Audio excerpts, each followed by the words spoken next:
Welcome to the Close the Chapter podcast. I am Kristen Boyce, a licensed marriage and family therapist with a private practice, Pathways to Healing Counseling. Through conversations, education, strategies, and shared stories, we will be closing the chapter on all the thoughts, feelings, people, and circumstances that don't serve you anymore and open the door to possibilities and the real you. You won't want to miss an episode, so be sure to subscribe. Welcome to this week's Close the Chapter podcast. I am so thrilled about this episode. I got done recording and I immediately went down to tell my husband how much I loved this guest and how impactful the episode was to me personally, as I have family members that have been adopted that I adore and cherish and love to the ends of the earth with all of my being and my entire soul.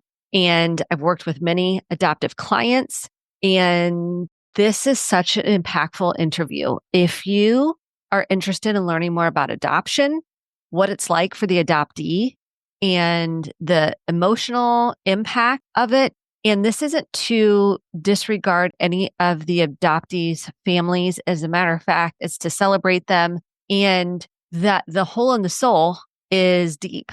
And we talk about that in this episode. And I highly recommend sharing this with others to start conversations, to ask questions. Is this how you felt, or have you felt similar? And to prepare you, to equip you to understand and acknowledge someone else's experience that maybe you haven't walked through, or maybe this is you're identifying with this. I just want to say you are valued. If you are walking alongside someone, maybe you're an adoptee, you are a birth parent, you are an adoptive parent, you have a family member, a friend, a neighbor, someone you love in your life. This is such an important episode. So also grab the journal if you're doing your own work around this. Grab it at Kristen D. Boyce, Kristen D. Boyce, BOICE.com/free resources. And then you'll be on the cherished mailing list it's sacred. The mailing list is sacred to me. I love each and every one of you that have subscribed, and thank you, because I hope the content is helpful for you in your own life, in your own healing journey. And I'm just deeply grateful that you are listening, that you are part of this community. You matter. And words can't describe how meaningful it is to have you part of this podcast and this growing community. So let me tell you about my guest. Janet Sherlund raised her family and served on nonprofit boards in education, health, the cultural arts before writing her memoir, Abandoned at Birth. If you even resonate with that word abandonment, please listen to this episode. Her single most significant life event was being given up for adoption at birth. Being adopted undermined her sense of trust, personal value, and impacted every decision she made. It also led to a lifelong quest to find her biological mother, with a hope of finally feeling a tether to this world, a sense of belonging, and ultimately finding herself. Her memoir fulfills a lifelong dream of raising awareness about loss and grief and adoption, and why it takes more than love to survive that trauma. A graduate of Colgate University, Sherlund lives on the island of Nantucket off the coast of Massachusetts. This was such a cherished conversation that has just kept in my heart. So if you want to just listen to this conversation about the journey of her life, it's worth your time. Listen to it, pass it along, and I hope it moves you as much as it moved me. Here is my cherished conversation with Janet. Welcome to the Close the Chapter podcast. I am really excited about my guest today, Janet Sherlund. Welcome to the podcast. I'm so glad you're here. For having me. I look forward to our conversation. Your book title grabbed me, Abandoned at Birth. It just is a great title, first of all, to capture your journey. And I'm excited to hear what inspired you to really put this on paper and tell your story. I was driven to do it. It was as if I was waiting my whole life to write this book. And it was this drive to try and let other people know what it really feels like to be adopted. because I don't think the wider world understands it. I don't think we recognize it. Culturally, we do not recognize it as a trauma. And it is a trauma. And it's the only trauma where the victims are expected to be grateful. And many of us are grateful. I had a perfectly fine adoption experience, but two things can be true at once. And you can be grateful for a good adoption and have been traumatized by being adopted. And so my whole life, I tried to let people know what I was feeling and experiencing because I was trying to connect. I felt so lost and untethered and sad for reasons I couldn't explain because nothing awful was happening to me. And people dismissed it. They'd say, if I said, "Oh, I wish I could see someone who looked like me," they'd go, "Well, I don't look like my parents. That's not important." Or, no, if I didn't share interests with others in my family, they go, "Oh, I don't share interests with it's not important." But it's only not important if you have it. And if you don't, and you've never seen yourself mirrored in any other human being, and there are no stories of heritage and genealogy that apply to you, and especially for those of us adopted in the baby scoop era where most adoptions were closed, like mine, and you knew nothing. I didn't know my ethnicity. I didn't know my authentic family. I didn't know anything about myself or even why I was given up for adoption. And there's this real thing called genealogical bewilderment. And when you don't have that link to the past and you don't know anything about yourself and you're trying to create yourself in a vacuum, basically, it really causes trauma and great stress and anguish to the individual going through that. And it's so hard to imagine for people that have families and don't understand the really almost visceral importance of that biological connection, the biology of belonging, of seeing yourself placed in this world and linked to this world. And so this wanting to write this book was just sort of this lifelong quest to understand myself, but to have others understand what you're asking of a child who's placed for adoption. We talk about the adoptive parents' wants and needs. We talk about the biological parents and maybe judge them. But no one seems to be focused on what is that individual who's traded between those two families? What do they need? What are they experiencing? What is it like? Because love is not enough. You can be loved and still feel just lost and sad and empty. And when that's not explained to you, you think it's something wrong with you. Like, God, why am I feeling this? There's something wrong with me. So I think in adoption and also nowadays in issues of donor conceived individuals and all sorts of things that we're still dealing with nowadays, we have to be really open and honest and transparent. And we have to tell the truth and we have to put words to and verbalize the experience so that the individuals we're asking to live a pretend life or a false life or a borrowed life don't feel like it's something wrong with them, when in fact it's something very normal for someone being asked to live a life under those circumstances. You've articulated this so beautifully, and you're Thank you. giving a voice to the experience for so many that have not been able to, like you said, articulate it. And then I had not heard this term you use. I wanted to repeat it because I thought it was worth genealogy bewilderment. Genealogical bewilderment. Yeah. I think it was in the late 50s or early 60s when they were really starting to maybe study and look at what happens to people who are cut off from their heritage and their genealogy. It's a real thing. There are real symptoms and circumstances. And I don't think that has been really recognized or thought about. It's so hard to feel alone in that. And again, there's certainly many circumstances, sadly, in adoption that aren't happy and that aren't good. But when you have a perfectly fine adoption and you still have all these feelings and that, and so it's wrong with me.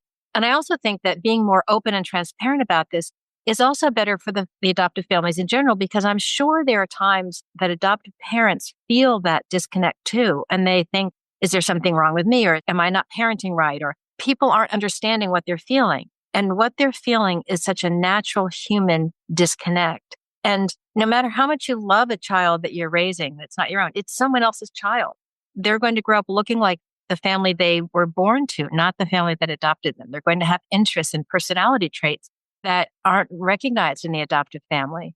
And so I think we really need to understand how important knowledge is. Knowledge is the family of origin. And whenever possible, being adopted in a kinship adoption, staying in that family, I think it's such a primal, basic need.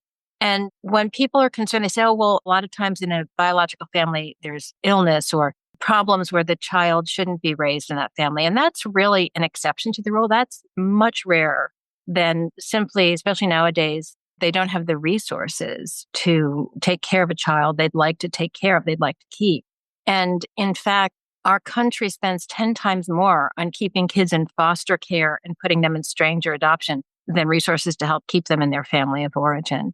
And so there's really not recognized. And people say, okay, so what if there's trauma in that birth family? And I don't think you can rank trauma. I think trauma is trauma. Of course, a child born into a biological family doesn't get to be born into a family without any issues. Every family has issues. Every family. And we expect that child to just be able to cope and get the help needs within the family and face those issues like everyone else in the family. An adopted child is no more fragile than a biological child, but they are made more fragile in a way by being taken from the connection to themselves and their roots, and they're mirrored.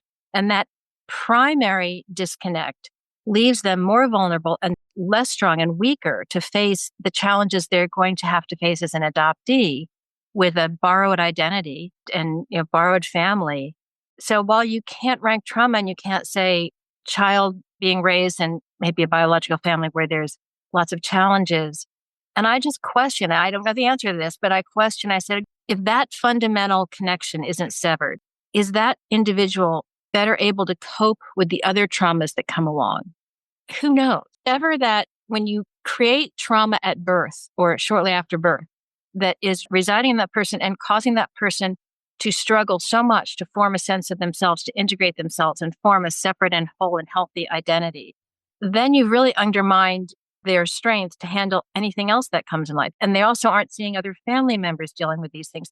There's so many reasons I feel like that's a very weak argument to say that if there are issues in a biological family, the child shouldn't be kept there. And I just want people to kind of respect and recognize what a fundamental trauma that separation is and how that weakens and causes even greater struggle with the more socially recognized traumas that their families face. Well, it's an attachment trauma for sure. If we're going to name it, it's an attachment trauma where we're neurobiologically wired to be connected to our biological mother.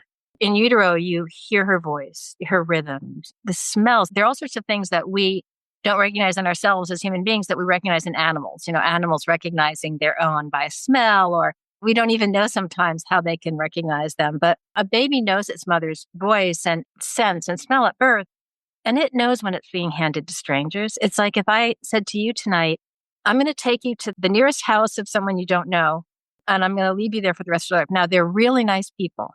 They're going to take great care of you, but you're going to stay with them for the rest of your life. And you'd get this visceral kind of like, I wouldn't know them and everything would feel weird and strange. And I don't want to do that. But you're an adult with thoughts and words of thoughts. We ask that of infants and young children to go be placed with strangers. And they feel that. It's very visceral. And I can say that positively because in my journey, I was an adoptee in the closed era and knew nothing about myself. And then in my 50s, I did meet my biological parents, and the sense of belonging and being found and the big black hole filling up and just finally getting and understanding myself was almost instantaneous. It was like I looked into my father's eyes. He was the first one, and he looked into mine, and I didn't know anything about him. I couldn't answer two questions about him, but that big black hole just filled up. It was like I was looking into I finally made sense. It's like, this is why I look like I look. And oh my gosh, it is so physical and so primal, almost cellular. And actually, the first title of my book, my working title was The Blood Calls, which was something my dear housekeeper said to me when she knew I was going to meet my biological mother. And that's just what it seemed to me that my whole life, my body was yearning to reconnect with where I came from, almost as if like that connection, even briefly, might make me whole and then let me move on more freely or boldly or confidently. And the publisher laughed and said that title sounded like a vampire novel. So I shouldn't use it. So I did change it. But its belonging is very visceral. And it was fascinating to me to experience that. Yeah, because like you said, you're in utero and then you're separated.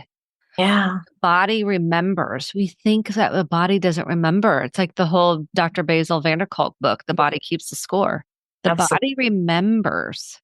Absolutely, that it does. separation. And we don't have language when we're that young, so we can't often call up those memories. But that doesn't mean we don't remember them and we didn't experience them and our body doesn't remember them. And it's why when you have a baby, they talk about how important it is for it to stay near its mother and be with its mother in those early weeks. It's an important part of human development. And when we sever that, there's a real trauma there. Which makes sense. And when did you find out you were adopted? How did that come out? I always knew. So it was part of our bedtime story. My parents adopted 4 children from the same agency. I was the second.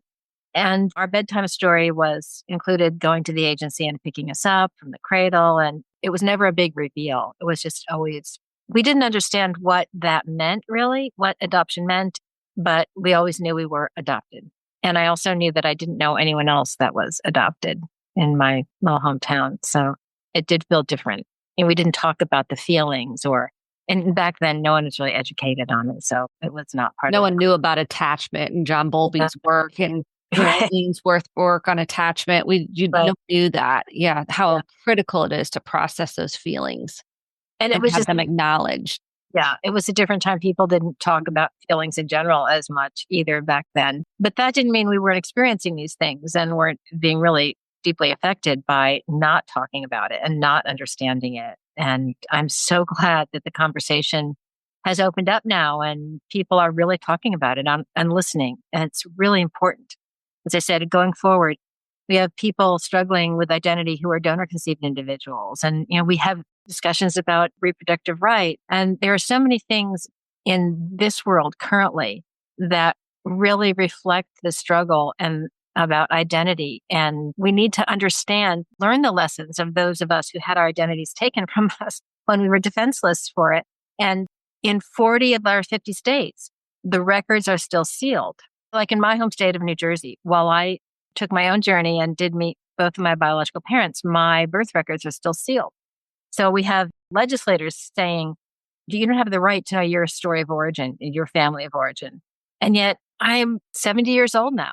And both my adopted and biological parents have passed away. I mean, and there's still a state saying, you don't have the right to know your origin story or who you are. It's crazy to me. So we still have a long way to come in understanding these issues and then supporting the needs of everyone who's still struggling with this on all sorts of planes and levels.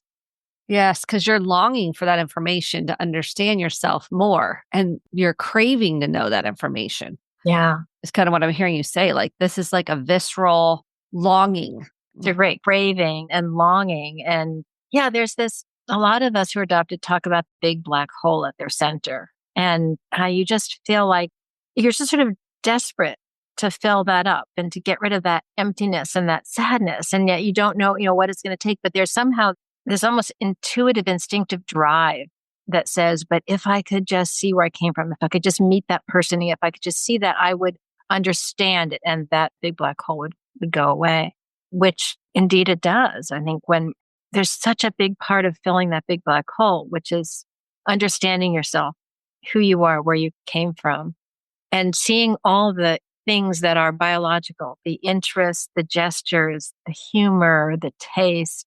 There's so much that's biologically driven and it's nature, not nurture. And you're lucky to have a good nurturing experience and loving experience, but that alone can't put you together and make you whole. You mentioned you met your dad. Did you meet your mom as well? And were they separate visits? And Oh, yeah. about that. My dad, when I, in my late 60s, discovered that my adoption agency had a program where you could apply and ask them to reach out to your biological parent. And if both parties agreed, they would then facilitate a meeting between them. And I was thrilled to find that out because I had not known about it. And I had been struggling my whole life and wanting to search my whole life. I did that and they found my biological mother within a few days, my application, and she refused to meet me. And I was devastated. And I was, again, so confused. I was then in my late 50s. I had a good life. I had a wonderful husband and 2 wonderful sons. I had had therapy. I'd read books. I'd done an independent study on adoption at Colgate University where I went. I sort of thought I had it all together. And I didn't understand why I was so devastated. I mean, I was deeply devastated. Like I sort of just took to the sofa for a month and I never do that. And I was so sad, but I couldn't cry. It was just to my depths.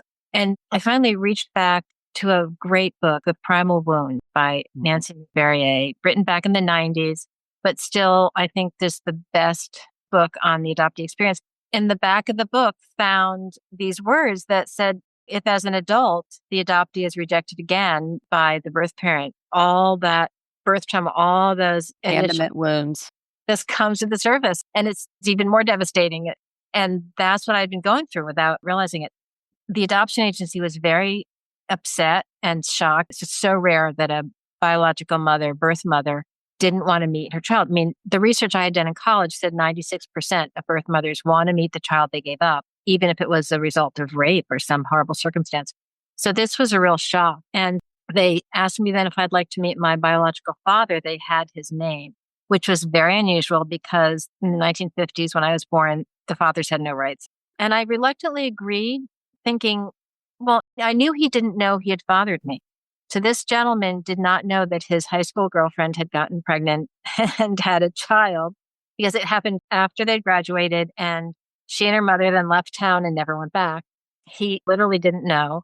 But I thought, I need to find out something about my medical history and background. And so, sure, I reluctantly agreed to let them reach out to him and meet him. And after the devastation of my birth mother refusing to meet me, my birth father was called one night sitting home watching Jeopardy and at 75 years old, told that he had fathered a child when he was 18 and she wanted to meet him, which was just shock to him.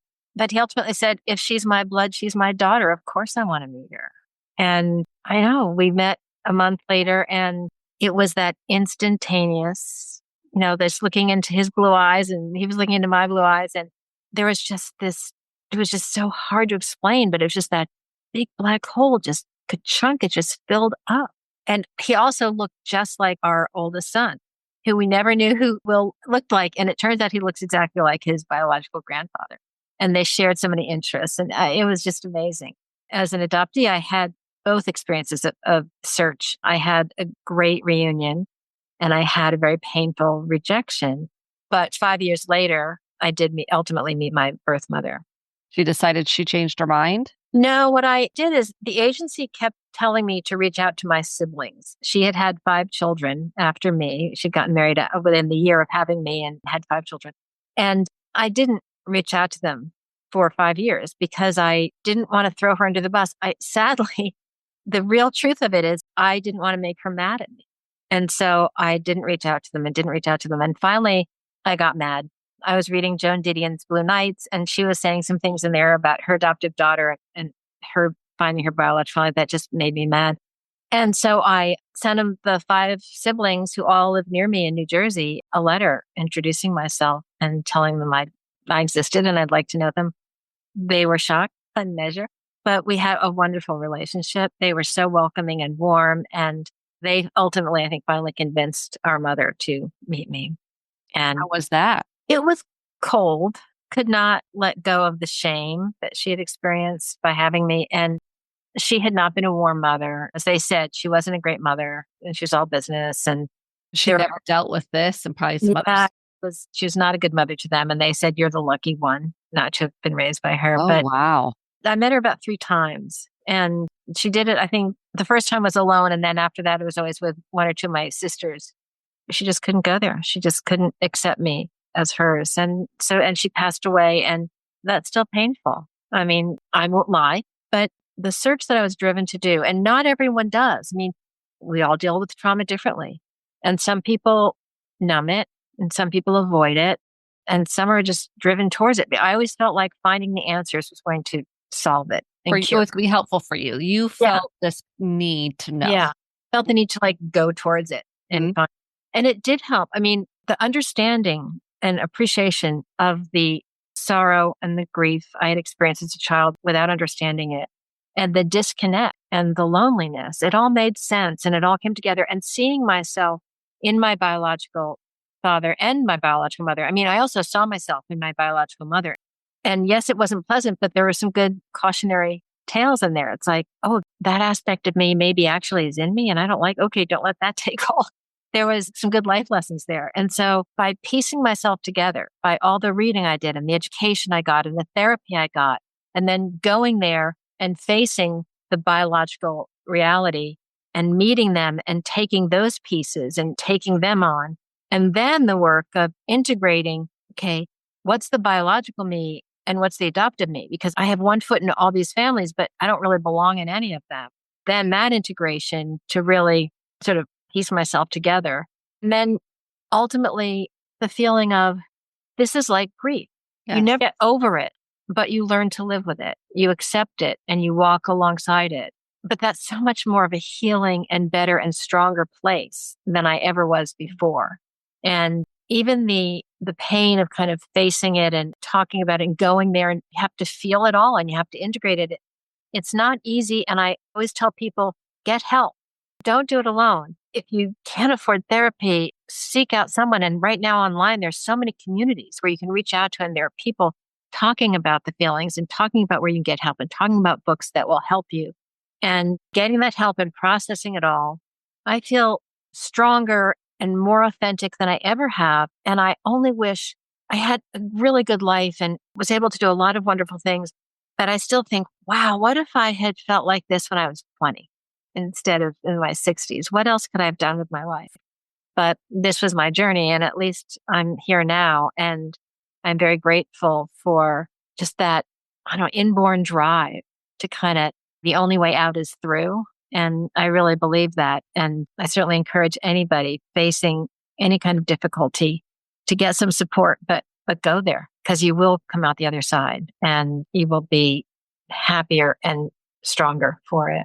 You talked about the black hole that adoptees feel, this black hole. What Yeah. did you do to fill this hole before you met your adoptive parent, your biological parents? Because you'll see all kinds of stuff people do. I think I was driven. I was always creative and I was a writer and an artist.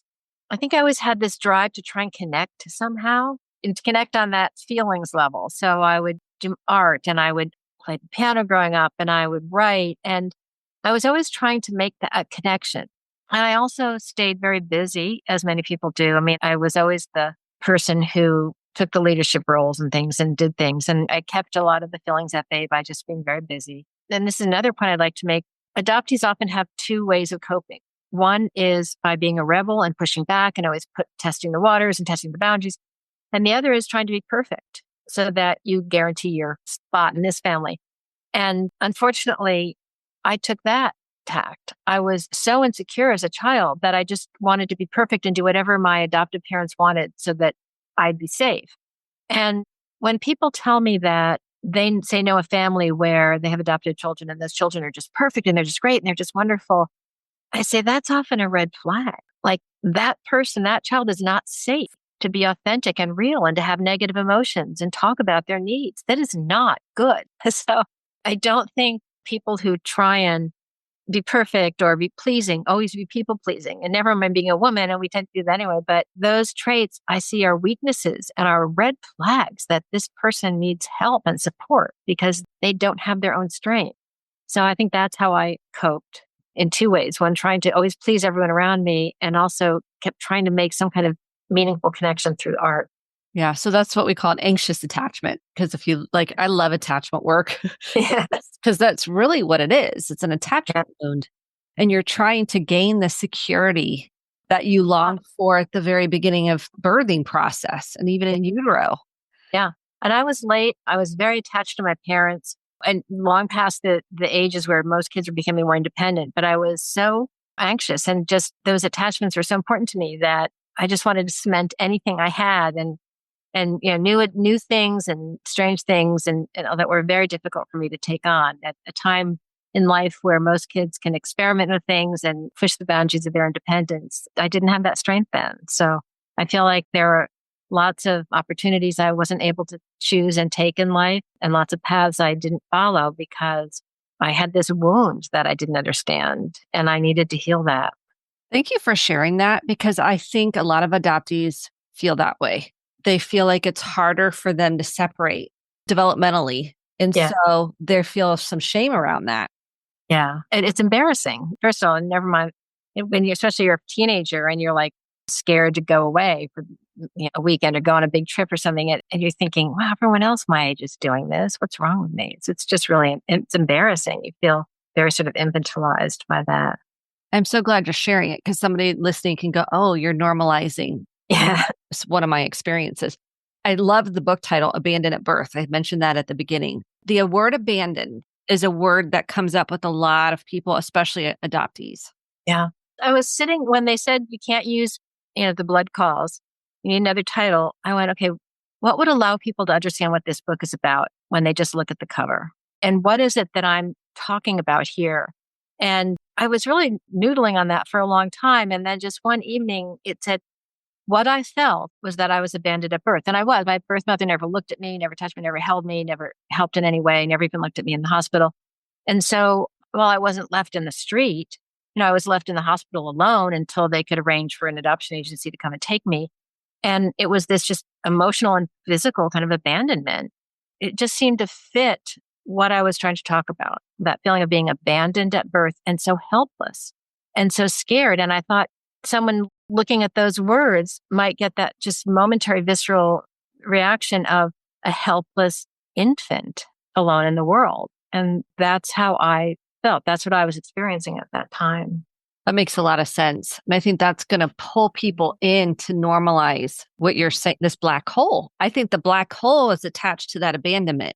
Yeah, absolutely. I think those are like tied together. The subtitle was Searching for the Arms That Once Held Me, because I didn't know it at the time. I didn't know my mother had never seen me or never held me. But again, that was trying to communicate that just searching, longing for that feeling of just being enveloped and held and, loved. And I didn't get that, but my whole life, literally every day of my life, I wondered who my birth mother was and what she looked like and where she was and why I was given up. Literally, I can remember being a little child and thinking that every day.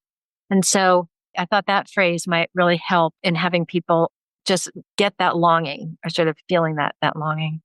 Did you tell your adoptive parents that you really wanted to find? This is the other kind of internal struggle. Yeah, I ultimately didn't. They were in their 90s. But my parents had served on the board of the adoption agency they used at different times in life. And we talked about it later in life mostly. And at one point they said, oh, you should search. But I knew they didn't mean it. As a child, how you can read between the lines of what your parents are saying. And I think I was a young adult at the time, but I knew the message was, we know the right thing to say is that you should search, but it will hurt us very much if you do. So I didn't because I didn't want to hurt them. And when it came time to so late in life, finding my biological parents, and they were already in their 90s and not doing well and feeling they had faced some trauma. My older brother had died and they were facing health struggles. And I didn't want them to feel like I was trying to replace them with younger parents or with different parents. So I didn't tell them.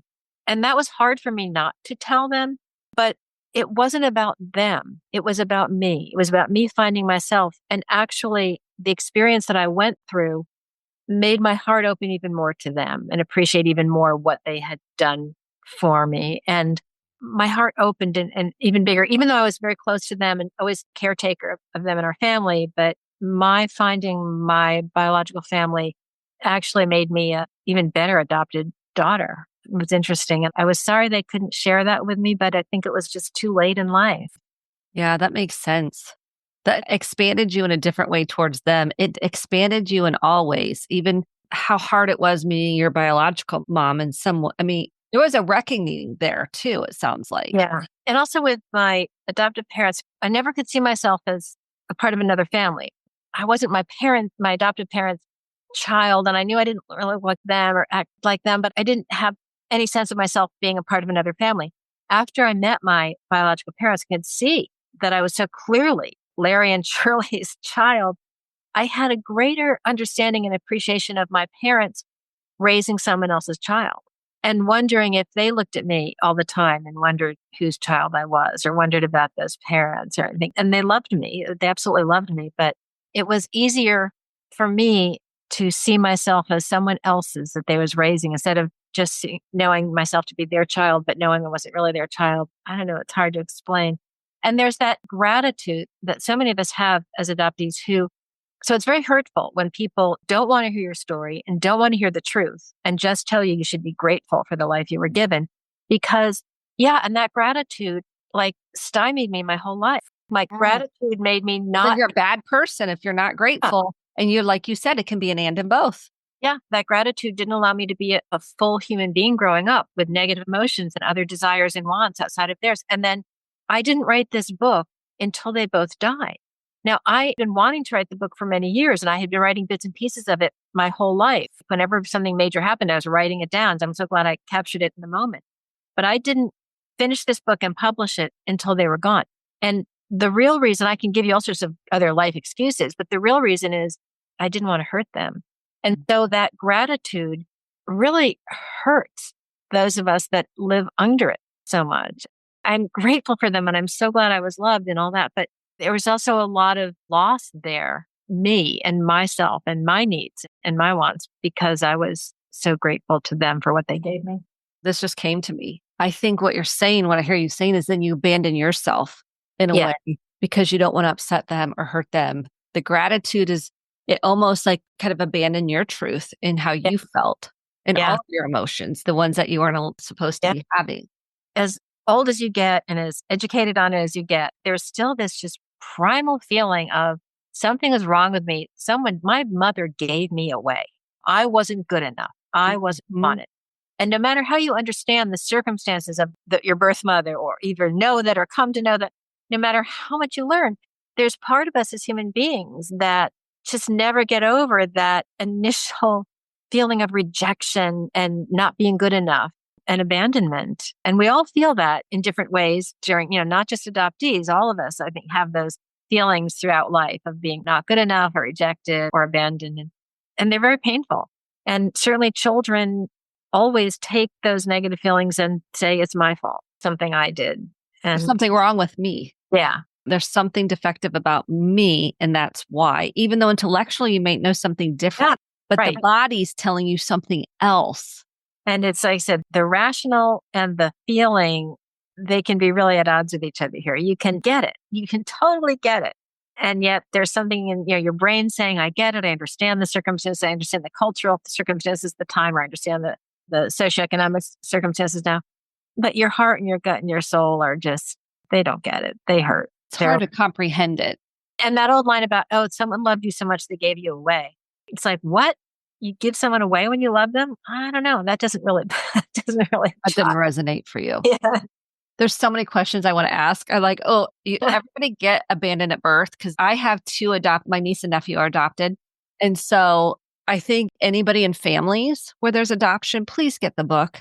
So Yeah. you have another also understanding for what your experience is like as an adoptee. And you're not projecting what you hope they're going to feel. You want them to feel, and that's okay for you to want them to feel. And we have to hold space for what they actually feel. And trust that they're going to love their adopted parents and their adoptive family, and that they have the capacity, we as human beings have the capacity to love more than one person. Infinite.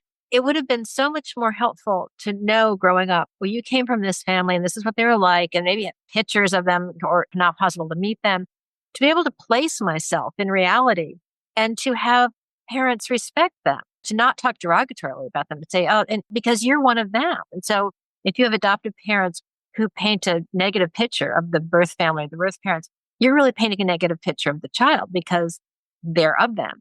The truth and honesty about, if I had only been able to have parents that said, I know you feel disconnected and untethered and that you wonder about your other parents out there.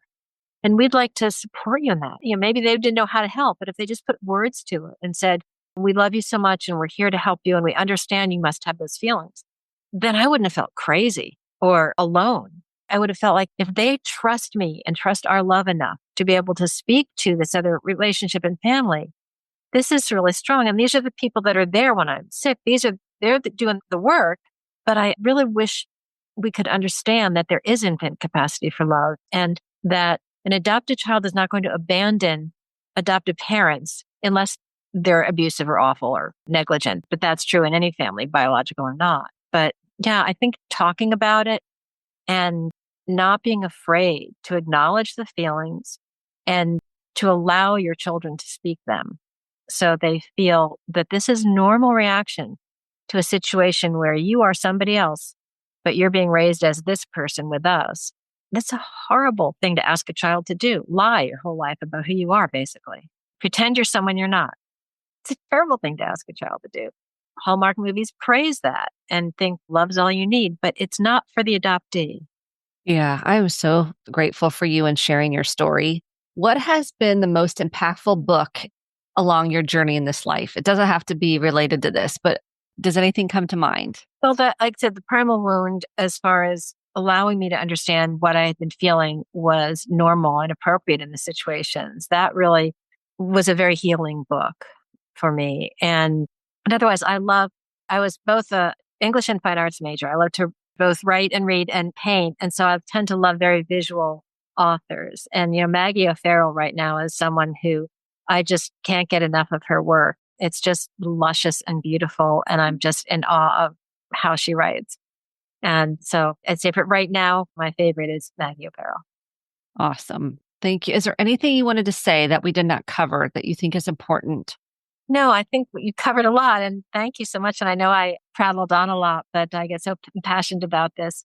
And I just really appreciate the conversation and your being open to it and sharing it with your listeners. And I have an Instagram, Janet Sherlund Official, where I'm posting a lot and also recommending other accounts and other sites and books to do with adoption. And hopefully people can find support there. And I have a website, abandonedatbirthbook.com.